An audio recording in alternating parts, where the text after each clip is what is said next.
Hello, my name is Kendra Simcox, and I am the CEO of Alpha Mind Technology. Our mission here is simple yet bold. We look to enable every user with a powerful device to achieve powerful results. I am here today with the company's co-managers to discuss our findings from last quarter. So let's begin with Colin in our marketing department. Thank you, Kendra. My name is Colin Cassette, and I'm the VP of Marketing. This last quarter, we've made a lot of changes and a lot of new decisions. First off being, we decided to make 3 new brands, one for each segment. We ended up scrapping the other 2. The first thing we did was focus on the Alpha Pro Plus, which is part of our Mercedes segment, which is our main priority. We decided on a selling price of $4,500 with a rebate of $200, which is slightly different from last quarter. The total cost per unit ended up being $1,879, and we ended up making a profit of $2,521, which was an improvement from last quarter. Next, we decided to also modify our workhorse segment, which ended up being our Alpha 3. We decided on a selling price of $2,700 and a rebate of $200, which was the same as last quarter, but due to the results and the feedback, we decided that the price should stay the same. The total cost per unit ended up being $1,451 with a profit of $1,149, which was a very big improvement compared to last quarter. Next, we decided to create the Alpha Go, which is part of the Traveler segment. This was our first quarter having a product that was focused on the Traveler segment, and it ended up paying off greatly because we ended up having the #1 Traveler segment product. We decided on a selling price of $3,400 with a rebate of $200. The total cost per unit ended up being $1,545 with a profit of $1,755, so also very successful. The last thing we did was we had to create 3 new ads, one for each of the new segments. The ads ended up paying off greatly because we ended up having the highest demand and controlled majority of the market. We ended up spending about over $200,000 in ads, but it was worth it due to the results. The last thing we did this past quarter was we decided to invest in R&D, which we decided to specifically invest in the ultra-fast component for the computer. We figured this would greatly benefit our Mercedes segment product because the consumers really want the ultra-fast, and this will pay off in the end. We are making the payments over 2 quarters, so we won't be able to put this into our computer into the final quarter, but we feel like it was the best thing to do and it would definitely be worth it. Now I'm going to pass it off to Kendra, who is our VP of Sales. Thank you, Colin. Along with being the CEO, I also work in the sales department as VP of Sales. And let me tell you, a lot has been happening here in the sales department in Q4. Since we opened up a new sales office in Shanghai and a new web sales center, along with our headquarters in Chicago, our sales have absolutely skyrocketed this quarter. As Colin mentioned, we are now targeting the traveler market segment as a 3rd priority, and because of this, we have decided to hire 1 more sales staff in our Chicago sales office to be tasked target traveler market, totaling 7 sales staff in Chicago. In our Shanghai office, we have decided to hire a total of 6 sales staff, and in our web sales center, we have hired a total of 5 sales staff. In total, we have 13 sales office staff that were able to generate $4.4 million in revenue, and 5 web sales staff that were able to generate $1.5 million in revenue. So together, we have generated $5.9 million in total revenue in Q4 alone. Another supporting factor to our increased revenue, along with sales staff and locations of our sales offices, is that our net demand has also grown significantly from 306 units in Q3 to 2,838 units in Q4.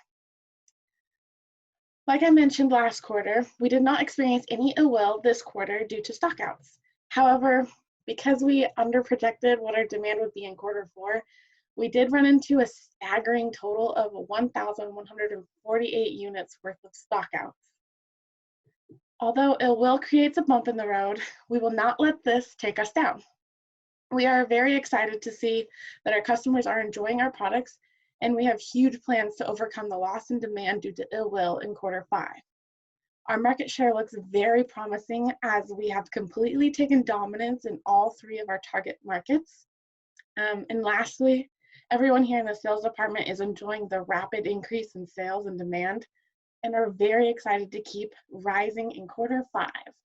And with that, let's move on to Daniel to talk about what's happening in our Human Resources Department. Thank you, Kendra. My name is Daniel Zaharchik, and I'm the VP of Human Resources. This past quarter, we have seen great increase in production from our employees. Over the past quarter, we gave every employee in the sales and in our production facilities, we gave everyone $1,500 increase in their salary, as well as an additional week of vacation pay and a 1% increase in their pension. And so with that, their productivity increased by a lot. In sales, their productivity increased from 71.8% to 80.1%. Huge jump. And in production, employees 71.1% to 82%. That's more than 10% increase, which is amazing to see. They've been working really hard, and we're going to continue to reward them for the hard work. Here at Alphamine Technologies, we take pride in working hard, being productive, and compensating our employees well. And now we have Allison in manufacturing. Thank you, Daniel. Hello, everyone. My name is Allison Kinsler. I'm the Vice President of Manufacturing here at Alphamine Technology. As you may recall from our previous brief, we were putting an emphasis on, not having stockouts and really being able to forecast demand and set our operating capacity at a capacity that can meet the demand, but at, a competitive utilization rate. We don't want to just be putting a whole bunch of product into our warehouse. So with that being said, we did study our competitors, and we had noticed that Pekainen Tech set their operating capacity at 28 units a day in the previous quarter and were the closest at succeeding to 100% capacity utilization without having stockouts. We knew that we would be somewhere around where they were, as they were generating a lot of market demand, and we knew that while improving our brands and our ads, that we would be just as competitive as they were. So we wanted to set ours just above what they were as demand continues to increase every quarter, but even higher because we were going to attack the traveler segment, which they had not done yet. With that being said, demand increased much more than I believe us or our competitors had thought it would. So we did have those stockouts, 1,148 in total across all 3 of our products. This is a big hit and will affect us in the next quarter, but we will adjust, and we still have room for improvements in both our ads and our brands. So we will continue to better with our research and development as well. This will help create more demand for our Mercedes segment. So this shouldn't hurt us too bad, and we are prepared to adjust our operating capacity to meet demand and be more effective with our utilization. Of course, 100% looks great, and we don't endure extra costs, but we don't want stockouts. So we will be adjusting next quarter and looking at what did our competitors do this quarter and what are they going to change in the next quarter. With that, we did discontinue both the Alpha Pro and the Alpha One because we introduced new brands completely. The Alpha Pro Plus, the Alpha 3, and the Alpha Go, which Colin has discussed in marketing. These new products scored very high on everything, and we have no concern that they will continue to generate more demand. And that is our job, is to set operating capacity to meet the demand that these new products have generated. You would think maybe our production costs would be higher since the direct materials of our products are higher, but with demand continuing to increase and other reasons like 82% productivity out of our employees, this number has fallen from the past quarter. So we're saving money there as well. And I think just to wrap it up, we are looking forward to the next quarter and what our capacities are going to be able to do for our consumers. Speaking of actually, fixed capacity, we did not increase it in the previous quarter as we were only sitting at 5 units a day. However, it skyrocketed in Q4. And with that, we will be producing more fixed capacity. So that is not the sole reason why we won't be able to meet the needs of our consumers. And it should not be a problem in future quarters. And with that, I'd like to pass it to Feng to go over our financial statements. Thank you, Allison. My name is Phương and I'm Financing and Accounting Manager. This quarter, we have a sharp increase in sales revenues. It's almost 6 times compared to the last quarter. We decided to invest in research and development costs to upgrade ultra-fast features for our computing power. We do not open any new sales office or web sales center. We only pay for leasing expense of the current office. At the end of this quarter, we have a cash balance is $6 million. Let's move on to the income statement. As I mentioned earlier, our sales revenue increased 6 times compared to the third quarter. Therefore, we have a significant increase in gross profit.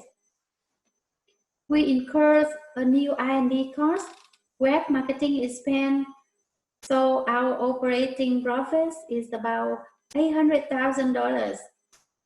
This is the first time we have operating profits from our operating activities. Our earnings per share is $10, and this is a big difference compared to the last quarter. Let's move on to the balances.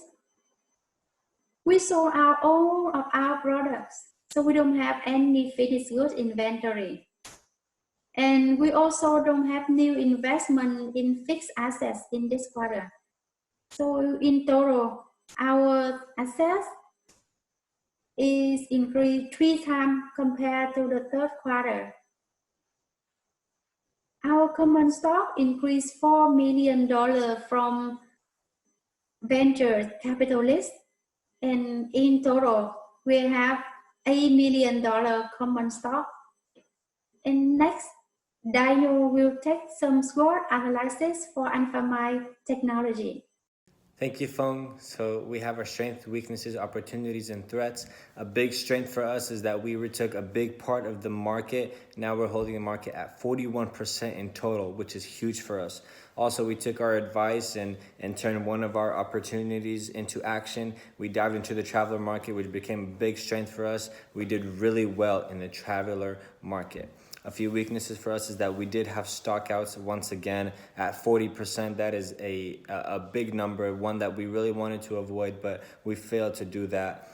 A few opportunities for us is that the R&D feature investments, spending money now to gain money later would be huge. Also, opening up a new sales office would be great. And threats, our competitors are always going to be a threat. And one of the biggest things is that we were banking on was we decided to go to Shanghai because no one there was in the traveler market there. And we thought, hey, that would be perfect for us.